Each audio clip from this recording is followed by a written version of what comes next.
Hi! Hello! Welcome to competitive mother channel. అందరూ ఎలా ఉన్నారు? బాగున్నారా? ఈరోజు కాస్త లేట్ అయింది వీడియో అప్లోడ్ చేయడం. ఈరోజు ఈ వీడియోలో మనం తెలుసుకోబోయేది ఏంటంటే, లాంగ్ టర్మ్ ప్రిపరేషన్ బెటరా? లేదా షార్ట్ టర్మ్ ప్రిపరేషన్ బెటరా? అనేది ఈ వీడియోలో తెలుసుకోబోతున్నాము. నేను అంటే నా అనుభవం ప్రకారం అయితే లాంగ్ టర్మ్ ప్రిపరేషన్ అనేది చాలా మంచిది.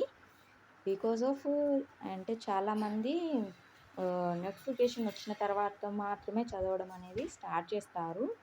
అలా స్టార్ట్ చేయడం వల్ల సిలబస్ అనేది అంత తక్కువ టైంలో పూర్తి చేయలేము. అండ్ మెయిన్‌గా ఏంటంటే మనకు చాలా టెన్షన్ వస్తుంది అప్పుడు. అంటే ఒకేసారి అంత సిలబస్ అనేది చదవలేక ఇంత సిలబస్ నేను చదవగలుగుతానని స్ట్రెస్ కూడా ఫీల్ అవుతారు. అలా స్ట్రెస్ వల్ల కూడా మనకు చదివిన టాపిక్స్ కూడా గుర్తుండవు. అలాగే అన్ని టాపిక్స్ చదవలేము అంత తక్కువ టైంలో. కానీ లాంగ్ టర్మ్ ప్రిపరేషన్ చేసే వాళ్ళైతే మనం ఏం చేస్తాం, డైలీ కొద్దిగా చదువుతూ ఉంటాము. ఒక సబ్జెక్ట్‌ని అర్థం చేసుకుంటారు. అలాగే మనకు వీలైతే కొంతమంది నోట్స్ కూడా ప్రిపేర్ చేసుకుంటారు. నోట్స్ ప్రిపేర్ చేసుకుంటే రివిజన్‌కి ఈజీ అవుతుంది కాబట్టి. అంటే షార్ట్ టర్మ్‌లో అయితే నోట్స్ ప్రిపేర్ చేసుకోలేము కదా! అంత టైం ఉండదు కాబట్టి లాంగ్ టర్మ్‌లో అయితే చేసుకోగలుగుతాము.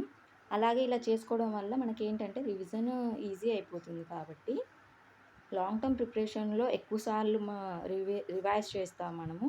మల్టిపుల్ టైమ్స్ రివైజ్ చేయడం వల్ల మనకు ఆ సబ్జెక్ట్ చాలా బాగా గుర్తుంటుంది. అలాగే కాన్సెప్ట్ కూడా మనకేంటంటే బాగా అర్థమైపోతుంది. అండ్ ఫర్ ఎగ్జాంపుల్ ఏంటంటే మనం ఈరోజు కొద్దిగా చదివినాం అనుకో, నీకు ఎంత వీలైతే అంత మనకి 2 గంటలు, 6 గంటలు అలా మనం రోజు చదువుకుంటూ పోతే కొన్ని రోజులకి మనకు ఆ సబ్జెక్ట్ మీద గ్రిప్ అనేది వస్తుంది. ఒకటేసారి ఎగ్జామ్ ముందు మనం ఒక నెల మొత్తం కూర్చొని ఆ డే మొత్తం చదివినా గానీ అట్లా మనకది ఒకటేసారి మనకు ఏమంటారు మన బ్రెయిన్‌కి అంత సబ్జెక్టు రిసీవ్ చేసుకోలేదు కదా!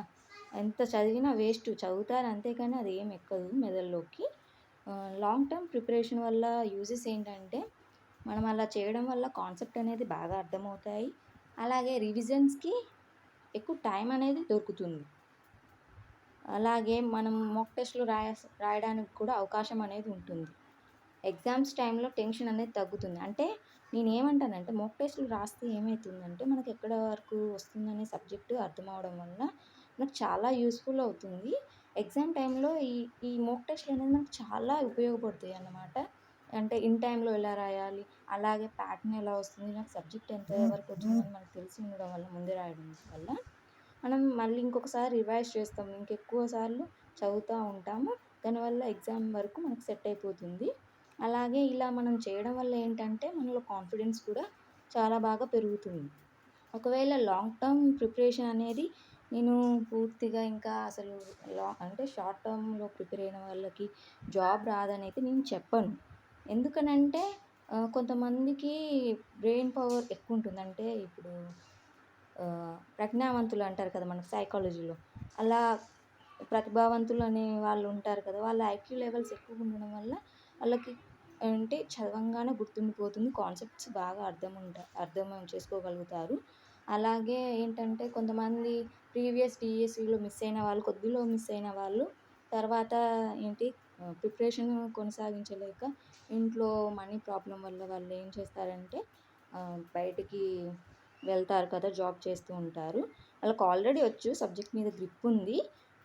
ఇంట్లో ఒత్తిడి వల్ల లేకపోతే ఫైనాన్షియల్ ప్రాబ్లమ్స్ వల్ల వాళ్ళైతే బయటికి వెళ్లి జాబ్ చేస్తారు. కాబట్టి వాళ్ళేం చేస్తారంటే ఇంకా నోటిఫికేషన్ వస్తుంది అనంగా ఒక 3 మంత్స్, 2 మంత్స్, ఒక 4 మంత్స్ అలా లీవ్ పెట్టి మొత్తం ప్రిపరేషన్‌కే టైం అనేది వాళ్ళిస్తారు.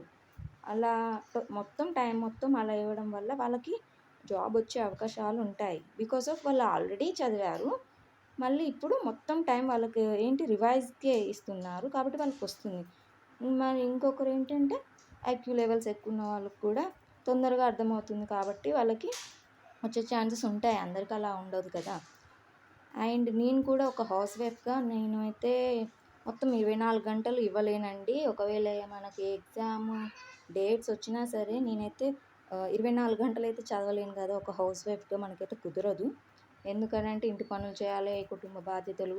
అలాగే ఈరోజు కూడా నాకైతే అస్సలు మార్నింగ్ నుండి నాకైతే కుదరలేదండి. అందుకే వీడియో అయితే ఇప్పుడు అప్లోడ్ చేస్తున్నాను నేను. చదవడానికి అస్సలు కుదరలేదు. అయితే నేను చెప్పేది ఏంటంటే మొత్తానికైతే లాస్ట్‌కి లాంగ్ టర్మ్ ప్రిపరేషన్ అనేది చాలా బెటరు. వే నా దృష్టిలో మాత్రం. సరేనా? కాబట్టి నా సలహా ఏంటంటే నోటిఫికేషన్ వస్తుంది, ఇంకా వస్తేనే నేను చదువుతా అని మాత్రం అప్పటి వరకు వెయిట్ చేయకండి. అప్పటి వరకు వెయిట్ చేసి అనవసరంగా మీ టైంని వేస్ట్ చేసుకోకండి. మీరు ఒకటే గుర్తుంచుకోవాలి, ఒకవేళ నోటిఫికేషన్ వస్తే నేను ఎగ్జామ్ అనేది ఇవ్వగలనా? నాకొస్తుందా జాబ్ అనేది ఒకటి గుర్తుపెట్టుకోవాలి. అంతేకాని నోటిఫికేషన్ ఎప్పుడొస్తది అని అనుకున్నంత మాత్రాన లాభమేం లేదు. ఒకవేళ నోటిఫికేషన్ రేపు వచ్చినా కానీ మనం రాస్తే వస్తుందా అండి జాబ్ చెప్పండి, మనం అసలు ప్రిపేర్ కానిది ఎక్కడి నుండి వస్తుంది? కాబట్టి ఫస్ట్ మనం ప్రిపేర్ అవ్వాలి. ముందే ప్రిపేర్ అయ్యి ఉండి మొత్తం మనకి ఈ సబ్జెక్ట్ మొత్తం గ్రిప్ వచ్చిన తర్వాత మాక్ టెస్ట్‌లు అటెంప్ట్ చేయండి. అవన్నీ చేసిన తర్వాత మీకు ఓకే సబ్జెక్ట్ మొత్తం వచ్చింది అన్నాక అప్పుడు నోటిఫికేషన్ వస్తే మళ్ళీ మనం రివైజ్ చేస్తే అప్పుడు జాబ్స్ వచ్చే అవకాశాలు ఎక్కువుంటాయి. కాబట్టి మీరు ఎవరైనా ఉంటే ఇంకా నోటిఫికేషన్ వస్తే స్టార్ట్ చేద్దామని అనుకుంటే అలా ఆలోచించకండి. ఇప్పటి నుంచి మీరు చదవడం అనేది స్టార్ట్ చేయండి. డైలీ కొద్దిగైనా చదవండి. కన్సిస్టెన్సీ అనేది చాలా ఇంపార్టెంట్ సక్సెస్‌కి. అలాగే నేనైతే ఈ వీడియో ఇప్పుడు అప్లోడ్ చేయడానికి గల కారణం నాకు డే మొత్తం టైం దొరకలేదు. అండ్ నేను కూడా ఎక్కువ చదవలేదు. నిన్న నైట్ అయితే 7-8 అట్లా 1 అవర్ చదివాను. తర్వాత 9-10:30 అలా చదివి నేను టెస్ట్ అటెంప్ట్ చేశానన్నమాట. మొత్తానికి నేను 11:30 అలా అయింది. నైట్ 11:30, 12 అయింది పడుకునేసరికి. సో మార్నింగ్ కూడా నేను 4:30 అలా లేచాను. 5కి ఇంకా స్టార్ట్ చేశాను. ఒక 1 అవర్ చదివాను అంతే 6:00 వరకు. ఇంకా తర్వాత మొత్తం ఇంటి పనులు అది ఇది నాకు అసలు ఇవాళ టైం కుదరలేదు. పిల్లలు ఇంట్లోనే ఉన్నారు. సో నేను చదవలేదు. అందువల్లనే నేను మార్నింగ్ వీడియో అప్లోడ్ చేయలేదన్నమాట. నేను చదవలేదు కాబట్టి. తర్వాత ఒక 1½ అవర్ అయితే క్లాస్ విన్నాను. ఇంట్లో పనులు చేసుకుంటూనే మా పాపకి తినిపిస్తూ విన్నాను క్లాసు. ఇంకా ఈవినింగ్ ఇప్పుడు 6-7 వరకు అయితే చదివాను అంతే. ఆ తర్వాతనే నేను ఈ వీడియో అప్లోడ్ చేస్తున్నాను. ఎందుకంటే చదివాక అప్లోడ్ చేద్దామనేసి ఆగాను మార్నింగ్ నుండి. అందుకే నేను మార్నింగ్ అయితే చేయలేదు. ఓకేనా? ఇంకా నేనేం చెప్తానంటే ఒకవేళ ఈ